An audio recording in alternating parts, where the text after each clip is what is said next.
Mēs visi esam bijuši tajā situācijā, ka mēs ar savu kucēnu vai iesācēs sunīti esam suņu skolā un domājam, kā viņiem tas izdodas. Man tas nekad neizdosies. Kā tas ir iespējams?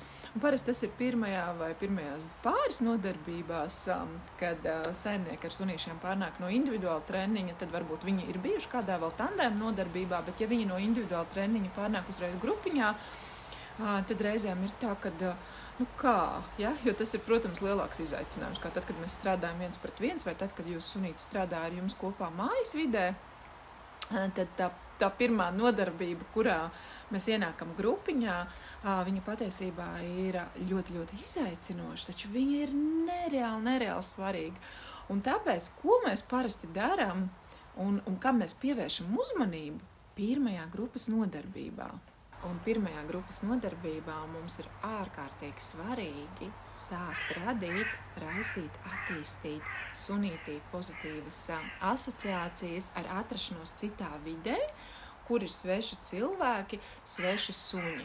Tātad tas ir pirmais, vissvarīgākais pāri pa visiem uzdevumiem, pa sēdēšanu, gulēšanu, to, ko mēs esam apguvuši jau līdz tam, taču prioritāte mums ir kas suņa psihoemocionālais stāvoklis. Tas ir pāri visam, tas ir numuru 1, lai suns justos suņu skolā, šajā jaunajā vidē, jaunajos apstākļos, jaunajā sabiedrībā, lai viņš justos komfortabli, lai viņa nervu sistēma būtu balansā. Tas ir vissvarīgākais. Un reizēm, lai tas notiktu, ir nepieciešams laiks. Un tad te ir tas brīdis, kā man ir ārkārtīgi svarīgi jau pirms tam pazīt šo sunīti, zināt viņa dzīves stāstu, viņa līdzinējo dzīves pieredzi, lai atvieglotu pēc iespējas viņam šo integrēšanos sabiedrībā un grupiņā, lai veidotu pozitīvas un patīkams asociācijas. Tas ir numur 1.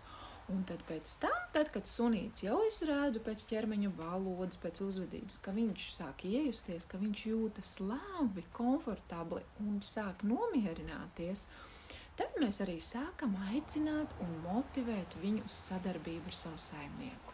Tas, ko mēs darām, mēs veidojam pozitīvu asociāciju, un parādām, kā vispār ir uzbūvēta un kā būs uzbūvēta šī suņu skolas nodarbība, kurā viņš atnāk kopā ar saimnieku vai saimnieci, mācās uzticēties ar katru nākamo nodarbību. Viņš arvien vairāk mācās uzticēties saimniecei vai saimniekam, ļauties, paļauties. Mēs veidojam sadarbību, stiprinam šo sadarbību, un tad lēnā, gārā, sopa solīti mums veidojas tāds ļoti skaists darbs un sadarbība. Bet līdz tam mums ir jāveic šī te sagatavošana un sagatavošanās.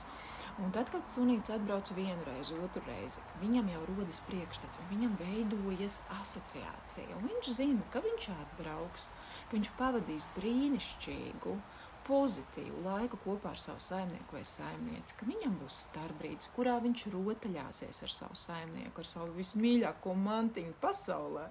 Un parādam un radam sunītim drošu, mierpilnu vidi. Droša, mierpilna vide, tas ir atslēgas vārds.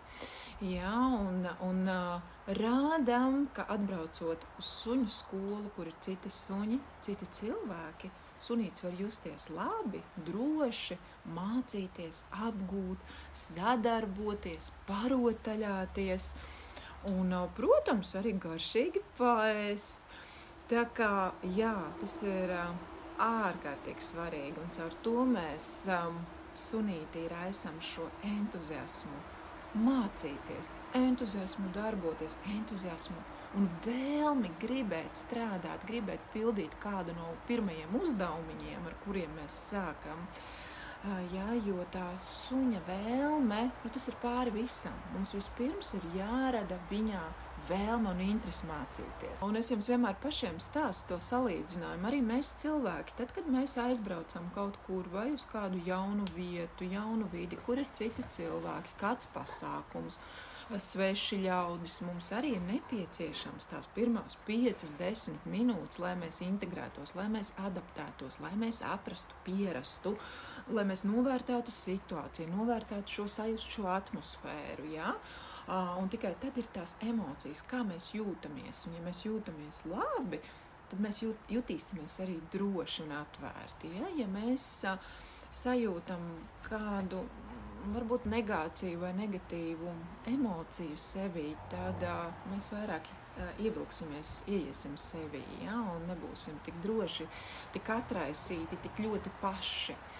Un tieši tāpatās arī ar mūsu sunīšiem. Ja? Un kurš gan cits, ja ne katrs mēs savam sunītim, savam vismīļākam, uzticamākajam draugam, būsim tas, kurš viņu iedrošinās, tas, kurš viņu motivē, tas, kurš māca ļauties, tas, kurš parāda, ka jūsu suns var uzticēties tieši jums, un jūs izdarīsiet visu iespējamo, kas būs par jūsu sunu, nevis pret viņu, par viņa labu sajušanos, par viņa labu, feinu, emocionālo pašsajūtu, par labām, foršām, pozitīvām asociācijām, par darboties prieku, par prieku kopā būt, jo tas laiks kopā ar savu suni, es vienmēr jums saku, tas ir vērtīgākais, ko jūs varat savam sunītiem dāvāt.